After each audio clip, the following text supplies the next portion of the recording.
Hello welcome. आज हम पढ़ने वाले हैं इलेक्ट्रोकेमिस्ट्री।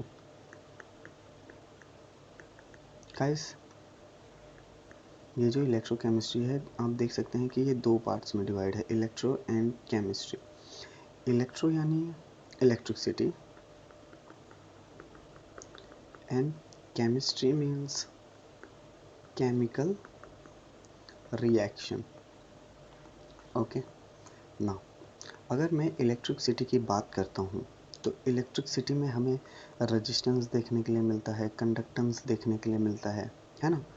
अब ये जो रेजिस्टेंस होता है ये डायरेक्टली प्रोपोर्शनल होता है लेंथ के, यानी लेंथ बढ़ेगा तो रेजिस्टेंस भी बढ़ेगा, और ये इन्वर्सली प्रोपोर्शनल होता है एरिया के, यानी अगर रेजिस्टेंस बढ़ रहा है तो एरिया कम होगा, अगर एरिया बढ़ेगा तो रेजिस्टेंस कम हो जाएगा। ओके, तो अब इस प्रोपोर्शनलिटी साइन को निकालने के लिए हम एक के कंसीडर करेंगे।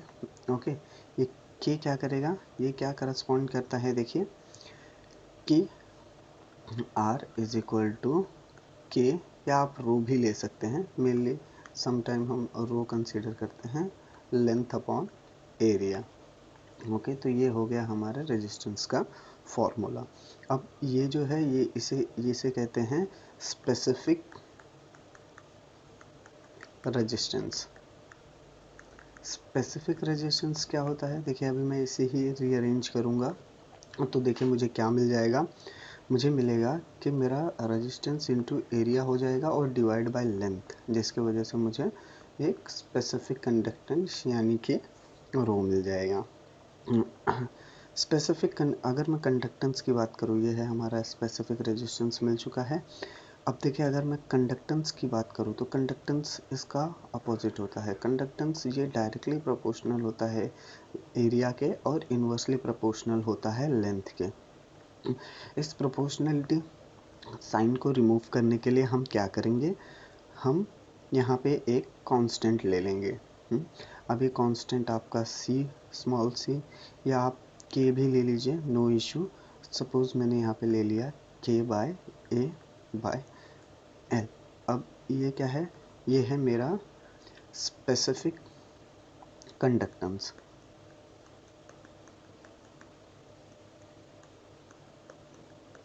ये जो स्पेसिफिक कंडक्शंस है, अगर मुझे ये फाइंड आउट करना रहेगा तो मैं रीअरेंजमेंट करूँगा, जिससे मेरा एल यहाँ चला जाएगा और ए बॉटम में चला जाएगा।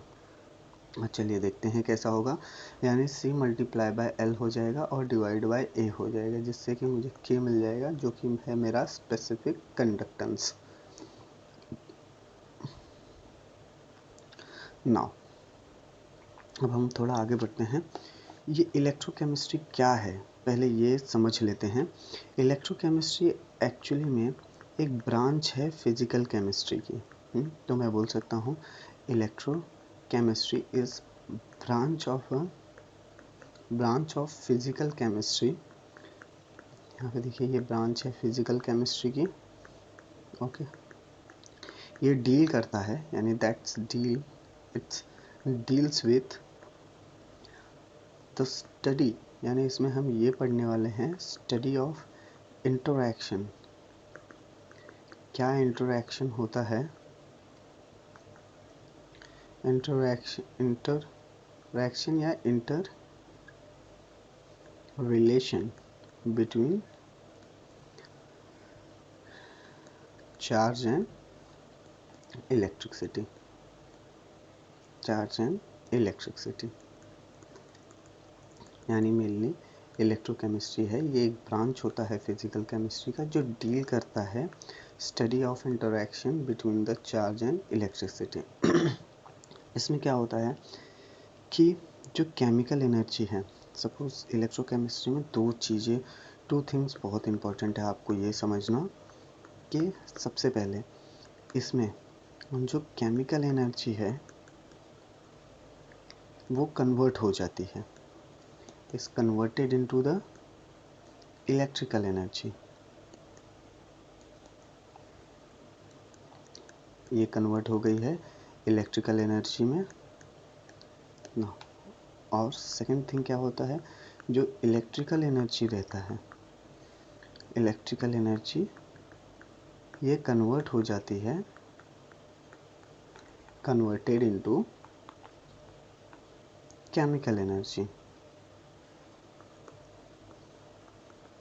यानी इलेक्ट्रिकल एनर्जी केमिकल एनर्जी में कन्वर्ट हो रही है और केमिकल एनर्जी आपकी इलेक्ट्रिकल एनर्जी में कन्वर्ट हो रही है। ऐसा कहाँ देखने के लिए मिलता है गाइस? जो हमारी लिथियम आयन बैटरी है,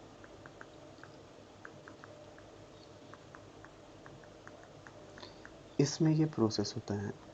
जब हमारा मोबाइल चार्ज होता है, सपोज आपने अपने मोबाइल को चार्जिंग में लगाया है, चार्जिंग, तो यहाँ पे क्या होता है, यहाँ पे इलेक्ट्रिकल एनर्जी कन्वर्ट होती है इनटू केमिकल एनर्जी में। ओके ना, अब जैसे आप मोबाइल को यूज़ कर रहे हैं, उसका जो बैटरी लॉस हो रहा है, अब आपने चार्जिंग हटा दी, चार्जिंग हटाने के बाद क्या होगा, आपका जो केमिकल एनर्जी स्टोर था, वो अब कन्वर्ट होगा इनटू इलेक्ट्रिकल एनर्जी में। ओके, ये था लिथियम आयन का बैटरी। हमारे पास ऐसे काफ़ी सेल्स हैं। अभी एग्जांपल देखिए, तो ये हो गया। दूसरा है हमारे पास ड्राई सेल। ड्राई सेल में जो केमिकल एनर्जी स्टोर होती है वो हमें इलेक्ट्रिकल एनर्जी बन के मिलती है। हाँ, यहाँ पे केमिकल एनर्जी स्टोर होती है, और जिसे यूज़ करते वक्त ये इलेक्ट्रिकल एनर्जी में कन्वर्ट हो जाती है। ओके, अभी देखिए हमें ये भी पता लगाना है, आपने कभी सोचा है गैस, आपने कभी सोचा है कि NaOH कैसे ऑब्टेन होता है, ये कैसे मिलता है हमें?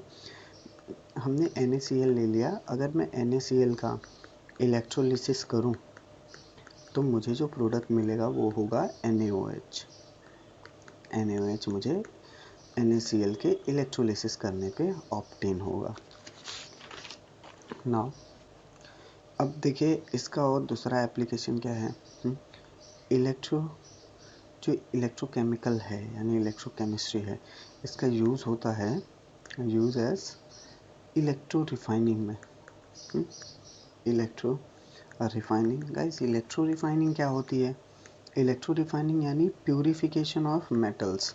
हम यहाँ पे प्यूरिफिकेशन ऑफ मेटल्स करते हैं, यही कहलाता है इलेक्ट्रो रिफाइनिंग, यानी इलेक्ट्रिकल रिफाइनिंग। इलेक्ट्रिसिटी की मदद से जो रिफाइनिंग होगी उसे कहेंगे इलेक्ट्रो रिफाइनिंग। इसका सेकंड यूज़ कहाँ होता है? सेकंड यूज़ देखिए इसका होता है इलेक्ट्रोप्लेटिंग में। इलेक्ट्रोप्लेटिंग में गाइस, इलेक्ट्रोप्लेटिंग क्या होता है? इलेक्ट्रोप्लेटिंग में हम वन मेटल को कवर कर देते हैं बाय अनदर मेटल।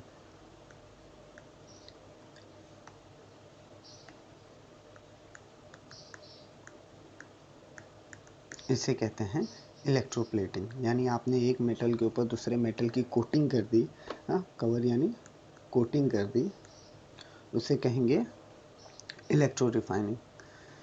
देखिए, अगर आपको इलेक्ट्रोकेमिस्ट्री पढ़ना है, सपोज़ अभी मैं इलेक्ट्रोकेमिस्ट्री स्टडी करना चाहता हूँ, तो इलेक्ट्रोकेमिस्ट्री में डिपेंड होता है, मतलब ये इलेक्ट्रोकेमिस्ट्री जो है ये डिपेंड होती है upon, depend on the redox reaction. ये मेनली तो एक रेडॉक्स रिएक्शन का ही टाइप होता है इलेक्ट्रोकेमिस्ट्री। अब देखिएगा ये रेडॉक्स में क्या होता है, रेडॉक्स रिएक्शन को अगर मैं स्प्लिट करूं तो ये जो आर ही है ये रिडक्शन के लिए स्टैंड है, RED यानी रिडक्शन, OX यानी ऑक्सीडेशन। यहाँ पे रिडक्शन एंड ऑक्सीडेशन साइमल्टेनियसली होता है, एक साथ होता है इलेक्ट्रोकेमिस्ट्री में, तो इसे रेडॉक्स रिएक्शन कहते हैं ना। अब चलिए आगे देखते हैं। अगर मुझे इलेक्ट्रोकेमिस्ट्री पढ़ना है तो मुझे इलेक्ट्रो सेल्स के बारे में जानना बहुत ज़रूरी है। अब इसमें कितने टाइप के सेल्स आते हैं, क्या आते हैं, ये सारी चीज़ें हम देखेंगे। इलेक्ट्रोकेमिस्ट्री में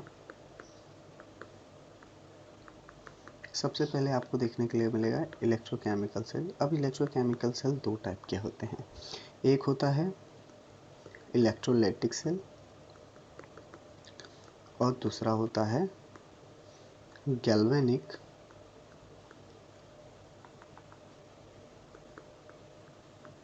गैल्वेनिक और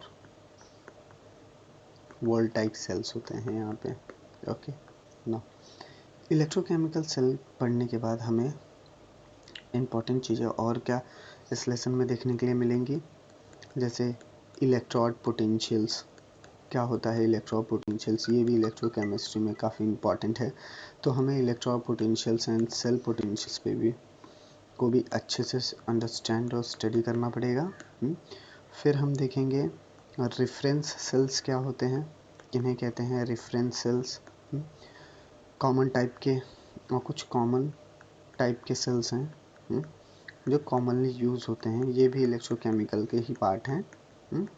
इलेक्ट्रोकेमिकल सेल्स जैसे कि जो कॉमन इलेक्ट्रोकेमिकल सेल्स हैं वो हैं, पहला है फ्यूल सेल। ओके, फिर आपको इसमें देखने के लिए मिलेगा इलेक्ट्रोकेमिकल सीरीज़ भी आपको याद होनी चाहिए। फ्यूल सेल्स तो आपका कॉमन हो गया, फिर आपको अलग से इलेक्ट्रोकेमिकल सीरीज़ पे भी फोकस करना पड़ेगा कि ये इलेक्ट्रोकेमिकल सीरीज़ क्या होती हैं, इनका क्या यूजेस एंड एप्लीकेशन है। और last one is the corrosion. Corrosion यानी जंग लगना, ये भी एक प्रोसेस है। चलिए, तो अब सबसे पहले हम बिगनिंग कर देंगे इलेक्ट्रोकेमिकल सेल से। ये जो इलेक्ट्रोकेमिकल सेल है ये क्या है और कैसे काम करता है ये देखेंगे। इलेक्ट्रोकेमिकल सेल की अगर मैं बात करूं तो ये एक डिवाइस होता है इलेक्ट्रोकेमिकल, मैं इसके लिए इसी लिखता हूँ। ये जो इलेक्ट्रोकेमिकल सेल है ये एक्चुअली में एक डिवाइस होता है। ये डिवाइस यूज़ होता है स्टडी करने के लिए, केमिकल रिएक्शंस को इलेक्ट्रिकली, यानी केमिकल रिएक्शन को कैसे आप इलेक्ट्रिकल टर्म में स्टडी करते हैं, वही होता है केमिकल सेल। यानी केमिकल सेल एक ऐसा डिवाइस है जिसको आप केमिकल्स की स्टडी करते हैं by using the electricity. Okay, इसमें इलेक्ट्रोकेमिकल सेल में दो कंपोनेंट्स बहुत ज़्यादा इम्पोर्टेंट होते हैं, यानी टू थिंग्स बहुत ज़्यादा रोल प्ले करती हैं। टू थिंग्स IMP हैं। चलिए, उनमें से पहला है मेटल प्लेट्स। यहाँ पे आप मेटल प्लेट्स की जगह कार्बन रॉड्स भी यूज़ कर सकते हैं लेटेस्ट स्टडी के अनुसार। नाउ सेकेंड थिंग इसमें आपको देखने के लिए मिलता है इलेक्ट्रोलाइटिक कंडक्टर्स और आयोनिक कंडक्टर्स।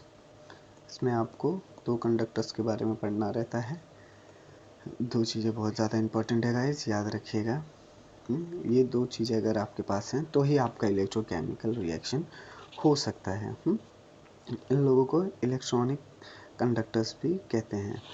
ओके, नाउ अभी हम देखेंगे कि क्या टाइप्स हैं इलेक्ट्रोकेमिकल सेल के। देखिए, ये जो एक इलेक्ट्रोकेमिकल सेल होता है ये दो टाइप के होते हैं। हमने ऊपर भी डिस्कस किया था, अभी भी कर रहे हैं। पहला होता है electrolytic cell and second one is क्या है गाइस, फोकस कीजिए, गैल्वेनिक सेल, है ना। हमने पहले ही डिस्कस किया है गैल्वेनिक सेल, गैल्वेनिक और वोल्टाइक सेल्स। ओके, नाउ सबसे पहले हम इसमें से देखेंगे कि क्या होता है इलेक्ट्रोलाइटिक सेल। चलिए देखते हैं क्या है इलेक्ट्रोलाइटिक सेल। ये जो इलेक्ट्रोलाइटिक सेल है इसमें क्या होता है, इलेक्ट्रोलाइटिक सेल सबसे पहली बात है कि ये नॉन स्पॉन्टेनियस रिएक्शन है। नॉन स्पॉन्टेनियस रिएक्शन यानी ये खुद से ऑक्योर नहीं होता है। इसको ऑक्योर कराने के लिए, मतलब अगर आप चाहते हैं कि इलेक्ट्रोकेमिकल रिएक्शन हो या इलेक्ट्रोलाइटिक सेल के साथ कोई रिएक्शन हो तो उसके लिए आपको एक्सटर्नल सोर्स लगेगा। इसमें क्या होता है, नॉन स्पॉन्टेनियस रिएक्शन होता है, यानी कि एक्सटर्नल सोर्स लगता है एनर्जी का। इसमें आपको एनर्जी का एक्सटर्नल सोर्स लगाना पड़ेगा, यानी बाहर से आपको एनर्जी पुट करनी पड़ेगी। ओके, इसमें एक्चुअली में हम क्या करते हैं, सेकेंड थिंग, जो डायरेक्ट करंट होता है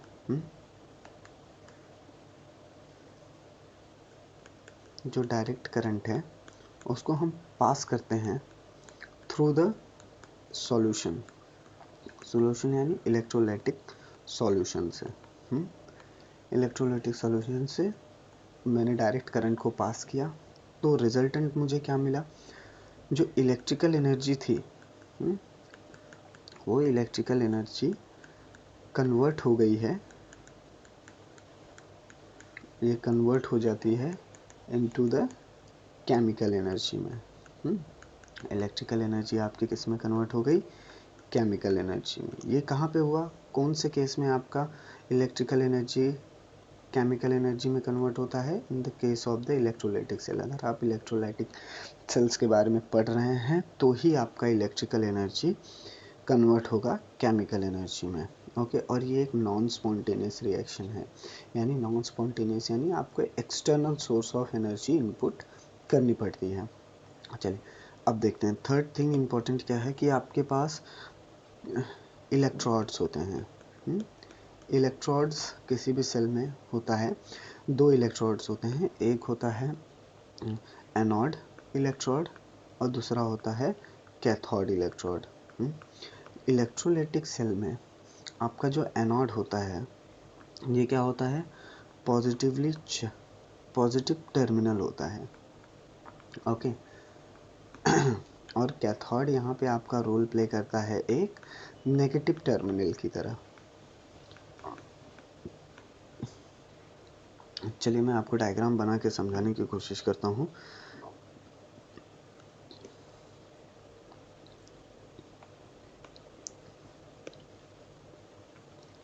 मान लीजिए ये आपका एक कंटेनर है, एक कंटेनर कुछ ऐसा है। अब इसके अंदर आप दो इलेक्ट्रोड्स डालते हैं। ओके, एक इलेक्ट्रोड ये एंड सेकेंड इलेक्ट्रोड इज ये। अब ये दोनों ही इलेक्ट्रोड्स को आपने क्या किया है, कनेक्ट कर दिया है। यहाँ पे देखिए ये है मेरा एक्सटर्नल सोर्स, यहाँ पे मैं पॉजिटिव टर्मिनल है, ये मेरा negative terminal, positive terminal connected here and negative terminal is connected here. तो ये क्या हो गया, ये तो हमारा हो गया एनोड। ओके, क्योंकि ये पॉजिटिव है। ये हो गया हमारा कैथोड और ये नेगेटिव है। अब यहाँ पे देखिए एक सॉल्यूशन के अंदर ये डिप किया हुआ है, यानी two electrons are dip in a electrolytic solution. ये सॉल्यूशन के अंदर डिप है, ये मैं मान लेता हूँ कि NaCl का सॉल्यूशन है। यहाँ पे मैंने NaCl का सैचुरेटेड सॉल्यूशन ले लिया है। तो जैसे ही मैंने NaCl का सॉल्यूशन ले लिया, अब देखिए यहाँ पे रिएक्शन क्या होता है। ये बैटरी है, बैटरी से इलेक्ट्रिसिटी जब सॉल्यूशन के अंदर जाएगी with the help of the electron, तो यहाँ पे देखिए एक रिएक्शन होता है। रिएक्शन क्या होता है कि आपका यहाँ पे कुछ बबल्स टाइप निकलते हैं। ये बबल्स होते हैं क्लोरीन गैस के, Cl2 गैस की बबल्स होती हैं। ये मेनली पेल ग्रीन कलर की गैस होती हैं।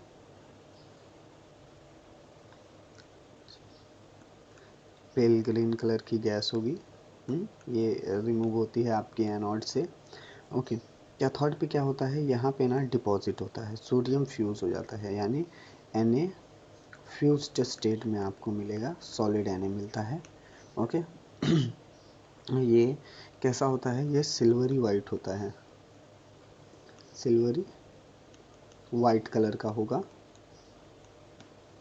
ओके, नाउ यहाँ पे आपने देखा होगा कि हमारे पास दो इलेक्ट्रोड्स हैं, टू इलेक्ट्रोड्स। ये जो दो इलेक्ट्रोड्स है, ये दोनों पे ना रिएक्शंस होते हैं। रिएक्शंस कैसे, देखिए अभी हमने देखा कि अगर मेरे पास दो इलेक्ट्रोड है तो दो रिएक्शन होगा। दोनों इलेक्ट्रोड पे हाफ हाफ रिएक्शन होता है, यानी यहाँ पे टू हाफ रिएक्शंस होगा। पहला होगा, चलिए देखते हैं कि पहला रिएक्शन कहाँ पे होता है। सबसे पहला रिएक्शन होता है एनोड पे। एनोड पे क्या होता है, एनोड पे होता है ऑक्सीडेशन। एनोड पे होगा आपका ऑक्सीडेशन। चलिए देखते हैं कैसे होता है। मान लीजिए आपके पास दो क्लोरीन मॉलिक्यूल्स हैं इन लिक्विड स्टेट में। तो ये Cl2 गैस, एक क्लोरीन बन गया, ये दूसरा क्लोरीन गैस बन गया, और दो इलेक्ट्रॉन्स ये रिमूव आउट कर देते हैं। ओके, तो अब क्या होता है कि ये जो दो जो हैं ये फ्यूज़ हो जाते हैं, यानी Na ये जो आपका गैसीय स्टेट में आया, ये दूसरा जो आपका गैसीय स्टेट में आया, ये दोनों आगे चल के 2G बन जाते हैं और यहाँ पे आपको 2 इलेक्ट्रॉन्स मिल जाता है। तो ओवरऑल आपका नेट रिएक्शन क्या हो जाएगा इसका देखिए, यहाँ पे हम मेरे पास क्या बचा हुआ है, देखिए ये एंड ये this two get are cancel, तो मुझे क्या मिल गया, यानी 2 क्लोरीन लिक्विड जो स्टेट में थे वो मुझे Cl2 गैस मिल गए हैं और ये 2 इलेक्ट्रॉन्स यहाँ आ जाएंगे, यानी 2 इलेक्ट्रॉन्स मिल गए हैं। ये हुआ मेरा ऑक्सीडेशन। ये क्या हो गया है हमारा, ये हो गया है हमारा ऑक्सीडेशन एट एनोड हो गया है। नाउ जो सेकेंड हाफ रिएक्शन है, दूसरा हाफ जो रिएक्शन है वो है रिडक्शन। ये कैथोड पे होता है, रिडक्शन एट कैथोड। कैसे होता है देखिए, अब हमारे पास क्या बचा, NaCl हमने लिया था, क्लोरीन तो ऑक्सीडाइज हो गया, तो बचा क्या, सोडियम। ये Na है, हाँ ये है पॉजिटिव स्टेट में। अब आप इलेक्ट्रॉन आया आपके पास, 2 सोडियम मोल्स लेते हैं, ये जो 2 बचे हुए इलेक्ट्रॉन्स है वो यहाँ आ जाएंगे और आपको क्या मिल जाएगा, 2Na मिल जाएगा, 2Na इन ए सॉलिड स्टेट। ओके ना, अब मैंने हाफ ऑक्सीडेशन कर लिया है, हाफ रिडक्शन कर लिया है, तो मेरा नेट रिएक्शन क्या होगा, देखिए हमारा जो नेट रिएक्शन है वो ये दोनों रिएक्शंस का कॉम्बिनेशन होगा। जैसे मुझे ऑक्सीडेशन में क्या मिला था, 2 क्लोरीन मॉलिक्यूल्स जो कि लिक्विड स्टेट में थे, जो कि ऑक्सीडाइज हो रहे थे गैस में और 2 इलेक्ट्रॉन्स को लिबरेट कर दे रहे थे, हाँ ये था हमारा ऑक्सीडेशन। ना फिर हमने सेकंड क्या देखा कि मैंने 2 मोल्स ऑफ सोडियम ले लिया था, जो कि लिक्विड स्टेट में थे, उनमें 2 इलेक्ट्रॉन्स आके एडअप हो जाते हैं जिससे उसका रिडक्शन हो जाता है, तो मुझे 2Na सॉलिड स्टेट में मिल जाता है। ओके ना, अब अगर मैं इसका नेट रिएक्शन देखूँ तो मुझे क्या मिलेगा, यहाँ पे 2Na लिया मैंने लिक्विड स्टेट में, 2 chlorine is also in liquid state, उसके बाद मुझे 2Na जो सॉलिड था वो मिल गया, प्लस Cl2 गैस आपका रिमूव हो गया। ये था हमारा नेट ओवरऑल रिएक्शन। अब देखिए यहाँ पे क्या होता है कि ये इलेक्ट्रॉन और ये electron get cancel two each other. अब हमें यहाँ पे क्या मिलेगा, लुक इट हियर, ये था result, okay, result of electrolysis of molten NaCl। Molten NaCl का जब आप इलेक्ट्रोलिसिस करते हैं तो आपको ये प्रोडक्ट ऑब्टेन होता है। नाउ अब हम आगे बढ़ेंगे for the galvanic cell. Second है हमारा गैल्वेनिक सेल। गैल्वेनिक सेल को हम वोल्टाइक सेल भी कहते हैं, वोल्टाइक सेल। इसमें क्या होता है कि सबसे पहले इसमें एक एडिशनल चीज़ें यूज़ होती हैं जिसे हम कहते हैं सॉल्ट ब्रिज।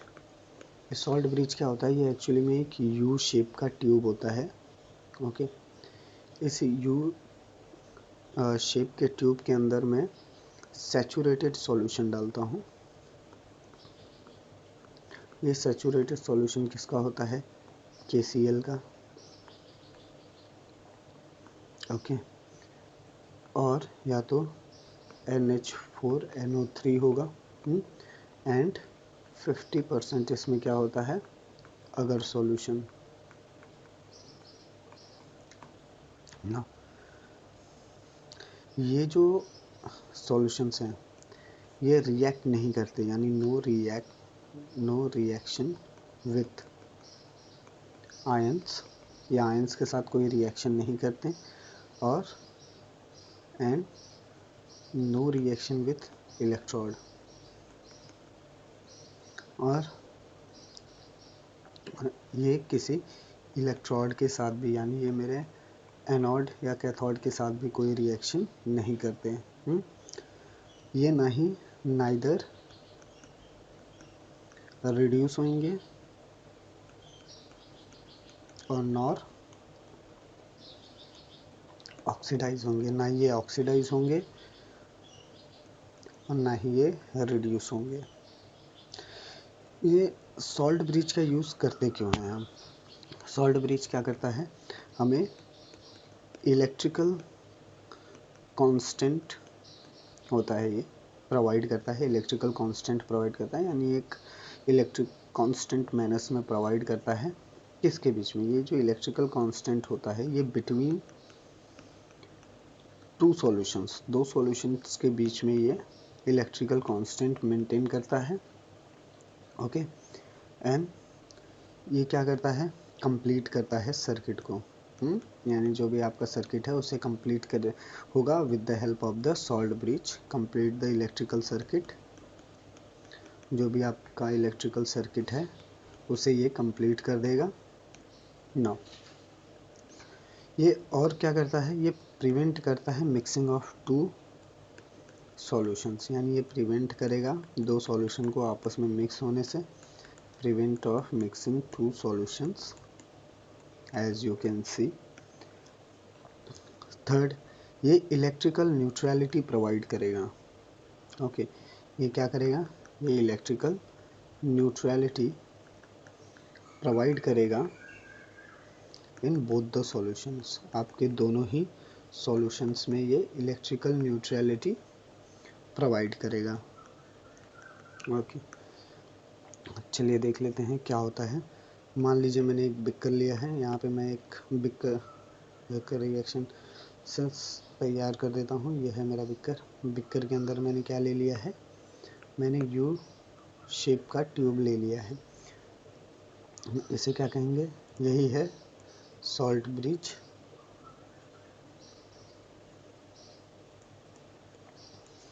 इसके अंदर हमें पता है KCl एंड अगर सॉल्यूशन, अगर जेल है सॉल्यूशन। यह है हमारा बिकर, और बिकर के अंदर हमने क्या ले लिया है, डिस्टिल्ड वाटर। यहाँ पे देखिए, यहाँ पे जो रहेगा ना, यहाँ पे हम ग्लास वूल लगाएंगे, glass wool plug. Okay guys, आज के लिए इतना ही। नेक्स्ट लेक्चर में हम कंटिन्यू करेंगे इन नेक्स्ट लेक्चर।